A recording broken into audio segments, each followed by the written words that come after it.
Live location കാണിച്ചു നമുക്ക് എന്തോ അല്ല ഇങ്ങനെ ഒരു കാര്യം ഞാൻ പറയാം.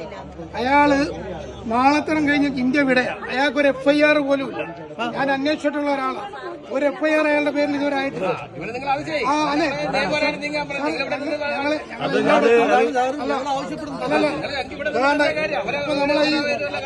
ഇതിപ്പോ ഇവിടുത്തെ ഉദ്യോഗസ്ഥർ അവർക്ക് അറിഞ്ഞൂടാ. ഞാൻ പറയട്ടെ, കൂടുതൽ മീഡിയകള് ഞാൻ 3 ദിവസമായി എല്ലാ മീഡിയകളെയും വിളിക്കുക. പക്ഷെ ഒരു മീഡിയ പോലും വന്നിട്ടില്ല. കാരണം നമുക്ക് എന്താണെന്ന് അതിന് മനസ്സിലാക്കാൻ പറ്റിയത് 1000 രൂപ ഒരുത്തൻ ഒരാളിൽ നിന്ന് കടം മേടിച്ച് കൊടുത്തില്ലെങ്കിൽ അപ്പോഴേ ബ്രേക്കിംഗ് ന്യൂസ്, ഫ്ലാഷ് ന്യൂസ് എല്ലാം വരും.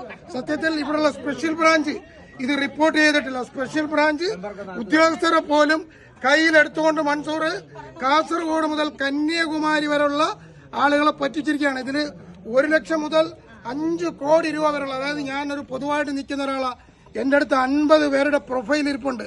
നാളെ വർക്കലയിലെ മകളുടെ കല്യാണമുള്ള 3 ഫാമിലി ഉണ്ട്. അവർക്ക് ഇന്ന് പൈസ കിട്ടിയില്ലെങ്കിൽ അവരാ മകളുടെ കല്യാണം മുടങ്ങും, അവർ ജീവൻ അവസാനിപ്പിക്കുമെന്നാണ് പറഞ്ഞത്. അതുകൊണ്ട് തൊപ്പിയും ഇട്ട് താടിയും വളർത്തി നിങ്ങൾ മുസ്ലിമാണ്, അള്ളാഹുവിന്റെ 100 നാമങ്ങളും ഇട്ട് അവിടെ ഇവിടെ ഒളിച്ചിരുന്ന ഇത്രയും ആളുകള് ഈ നിൽക്കുന്ന ഓരോരുത്തരും 5 പേരുടെ പ്രതിനിധികളാണ്. അതുകൊണ്ട് വളരെ മോശമാണ്. ഇവിടെ ഉദ്യോഗസ്ഥരിപ്പോ അവനെ വിളിച്ചപ്പോ അദ്ദേഹം പറഞ്ഞത് ബോംബെയിലുണ്ട്, താനായിലുണ്ട്, ഒന്നുമില്ല. ഇനി എവിടെയോ ഇരുന്നോ പൈസ, പാവങ്ങളുടെ പൈസ ഞങ്ങള് 3 മാസമായിട്ട് ഒരു മീഡിയക്ക് കൊടുത്തില്ല, ഒന്നിനും കൊടുക്കാതെ ഞങ്ങൾ ഒളിച്ചൊളിച്ചു വെച്ചാൽ പാവങ്ങളുടെ പൈസ കിട്ടുന്നു. ഇപ്പോഴും ഇത് മീഡിയയിൽ കൊടുക്കാനല്ല. മൻസൂറെ, നീ ഇത് കണ്ടുകൊണ്ട് ഈ പാവങ്ങളുടെ പൈസ നീ തിരിച്ചു കൊടുക്കാൻ ശ്രമിക്കണം. ഇവർക്കാർക്ക് ഇൻട്രസ്റ്റും പലിശയും ഒന്നും വേണ്ട. ഇതാരും പലിശ മേടിക്കുന്നവരല്ല. നിന്റെ ബിസിനസിന്റെ ലാഭം കൊടുക്കാമെന്നവരെയാണ് ഈ പാവങ്ങളെ പറ്റിച്ചിരിക്കുന്നത്. അതുകൊണ്ട് നിന്റെ ഉമ്മായിക്കും ഭാര്യയ്ക്കും സുഖമില്ലെന്ന് പറഞ്ഞിട്ടും ഞങ്ങൾ ഇവിടെ നിൽക്കുന്നത്, ഈ നിൽക്കുന്ന ഓരോരുത്തരുടെയും വീട്ടില് സുഖമില്ലാത്ത ഉമ്മമാരുണ്ട്, പെങ്ങന്മാരുണ്ട്, മക്കളുണ്ട്.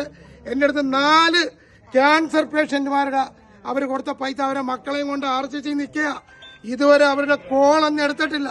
അതുകൊണ്ട് ഇത് 2000 കോടിക്ക് മുകളിലുള്ള സാമ്പത്തിക തട്ടിപ്പാണ്. അനന്തകൃഷ്ണൻ 1000 കോടി രൂപയാണ് തട്ടിച്ചതെങ്കിൽ ഇത് 2000 കോടി രൂപയാണ്.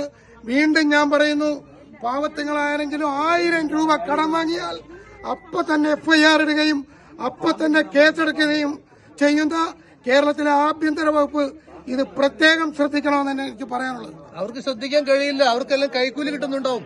ഞാൻ ഒരു രോഗിയുടെ വിഷയമാണ് വന്നത്. ആ ഹോസ്പിറ്റലിൽ